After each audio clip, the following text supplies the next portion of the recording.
नमस्कार दोस्तों। आज हम लोग सेंट्रल गवर्नमेंट एम्प्लॉय को जो हाउस रेंट अलाउंस यानी एचआरए जो मिलता है उसके बारे में डिस्कस करेंगे।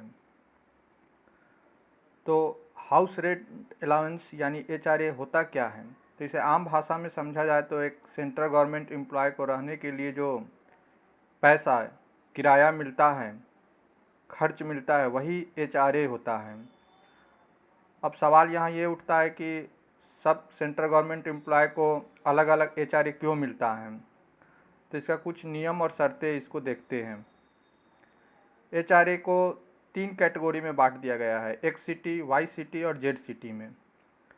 एक्स सिटी में रहने वाले कर्मचारी को 24% बेसिक पे का मिलता है या मिनिमम 5400 रुपया मिलता है। मिनिमम 5400 या बेसिक का 24%। वाई सिटी में रहने वाले कर्मचारी को मिनिमम 3600 या बेसिक का 16%। जेड सिटी में रहने वाले कर्मचारी को मिनिमम 1800 या बेसिक का 8% मिलता है। अब ये 24% और मिनिमम 5400, इसका मतलब क्या हुआ, इसका तात्पर्य क्या हुआ? तो इसको एग्जाम्पल के माध्यम से हम लोग समझते हैं। तो एग्जाम्पल में मान लिया किसी कर्मचारी का बेसिक पे जो एक सिटी में रहता है उसका बेसिक पे अगर 20,000 रुपया है तो उसका एचआरए 24% निकालेंगे तो 4800 हो गया। तो ये 4800-5400 रुपया से कम होता है, इसीलिए उस कर्मचारी को मिनिमम 5400 रुपया वहाँ एचआरए मिलेगा। तो यहाँ तक तो ये समझ में आ गया कि अगर 5400 रुपया से किसी कर्मचारी का एचआरए बनता है तो उसे मिनिमम 5400 रुपया मिलेगा एक सिटी में।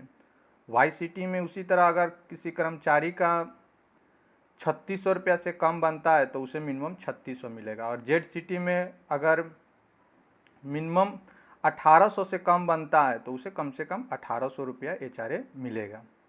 अब यदि किसी कर्मचारी का बेसिक 30,000 रुपया है तो उसका एचआरए 24% निकालेंगे तो 7200 रुपया हो गया। तो इस कंडीशन में उसको 7200 रुपया ही मिलेगा, 5400 नहीं मिलेगा। अगर 5400 से ऊपर चला जाएगा तो वो पैसा उसको एचआरए मिलेगा। तो यहाँ तक तो आप लोग को समझ में आ गया होगा कि एचआरए किसको कितना मिलता है और किस सिटी के अनुसार कितना मिलता है।